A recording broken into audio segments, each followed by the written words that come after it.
You've had the same task on your list for days, maybe weeks. You know what it is, you know you need to do it, and every day you don't, you feel a little worse about yourself. That feeling isn't laziness. It's your brain running a protection program, and nobody taught you how to turn it off. This video will. The word lazy is doing a lot of damage.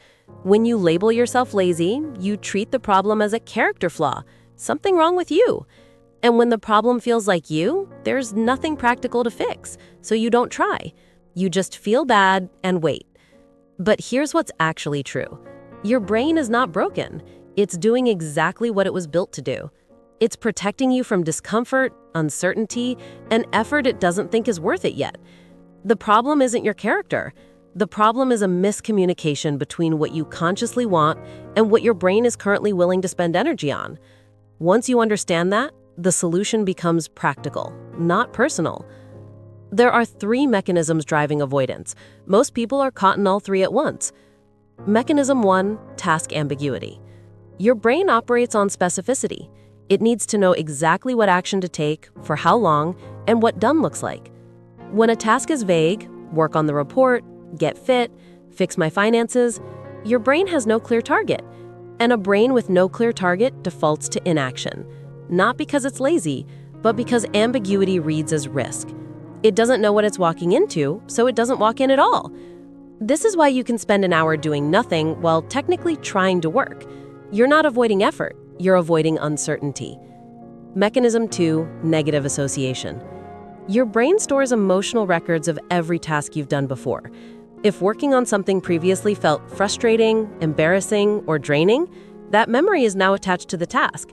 The moment you think about starting, your brain retrieves that record before you consciously process it, and signals discomfort before you've done a single thing. This is why hard tasks feel heavy the moment you think about them. You're not experiencing the task. You're experiencing the memory of how it felt last time. Your brain is trying to protect you from repeating that experience. Mechanism 3, the readiness illusion. Most people believe motivation works like this. You feel motivated, then you act. That's backwards. Motivation is generated by action, not before it. When you start doing something, even poorly, even slowly, your brain begins to engage. Blood flow increases to the relevant areas, you start making small decisions. Progress, even tiny progress, produces dopamine, and dopamine produces the desire to continue. The right feeling you're waiting for doesn't arrive through waiting, it arrives through starting. But because most people don't know this, they sit and wait for a feeling that can only be created by doing the thing they're waiting to feel ready for. That's the loop, and it can last indefinitely. This isn't about motivation hacks. It's about systematically removing the 3 blockers above. Step 1, define the task until a 5-year-old could start it. Take whatever task you're avoiding and break it down until the first action is completely unambiguous. Not work on the report, but open the document and write 1 sentence at the top. Not get fit, but put on shoes and walk outside for 10 minutes. The standard here is this. If someone handed your task to a stranger and they could start it immediately without asking a question, it's specific enough. If they'd need to ask, "Where do I begin?" it's still too vague. This step directly addresses mechanism 1. You're not motivating yourself. You're removing the ambiguity that was causing your brain to stall. Step 2, separate starting from finishing. One of the most common reasons people don't start is that they're unconsciously trying to begin and complete at the same time. The task feels enormous before they've touched it because they're mentally holding the entire weight of it. Change the contract you make with yourself. Your only job is to start, not finish. Set a timer for 10 to 15 minutes. When the timer ends, you have full permission to stop. No guilt, no pushing through. What happens in practice? Most of the time, you continue.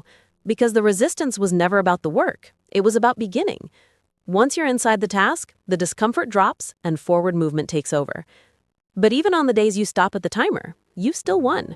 You've interrupted the avoidance pattern, you've attached a small completion to that task, which begins to overwrite the negative association stored from before. This addresses mechanism 2 and mechanism 3 simultaneously. Step 3, design your environment for the behavior you want. Willpower is a limited resource. Every time you have to make a decision, should I check my phone or keep working? You're spending energy. And that energy comes from the same pool you need for focus and follow through. Stop trying to out-willpower your environment. Instead, redesign it so the behavior you want is the path of least resistance. Before a work session, close all browser tabs that aren't related to the task. Put your phone in a different room, not face down on the desk, a different room.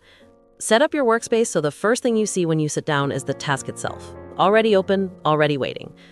The goal is to make starting the easiest thing to do and make avoiding it slightly inconvenient.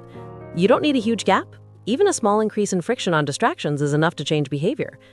This isn't about discipline, it's about architecture. Step 4, track what you start, not just what you finish. Most productivity systems reward completion. You cross something off when it's done. But for someone stuck in avoidance, waiting for completion to feel progress is waiting too long. Start tracking the act of beginning. A simple log. Date, task, time started. That's it. Over days, you'll see a record of engagement. Proof that you're showing up, even on the days it's hard. That record starts to reshape how you see yourself in relation to the work. You stop being someone who avoids and start being someone who starts. That identity shift, built from small evidence, is more durable than any motivational speech. All 4 steps point to the same idea. You don't overcome avoidance by forcing yourself to feel different. You overcome it by changing the conditions that make avoidance the easiest option. Your brain will always move toward what feels manageable and away from what feels threatening. Your job isn't to fight that tendency, it's to make the right action feel more manageable than the avoidance. When the task is specific, the session is short, the environment is clear, and your tracking starts, your brain has no strong reason to avoid. It will engage. Not because you found willpower from somewhere, but because you removed the obstacles that were blocking it. Here's what to do right now, before this video ends. Pick one task you've been avoiding, write it down. Then write the single smallest action that would count as starting, something that takes 2 minutes or less. Set a timer for 15 minutes and do only that action. When the timer ends, stop if you want to. Then tomorrow, do the same thing. You're not fixing everything at once. You're breaking a pattern one session at a time. That's how this works. Start today.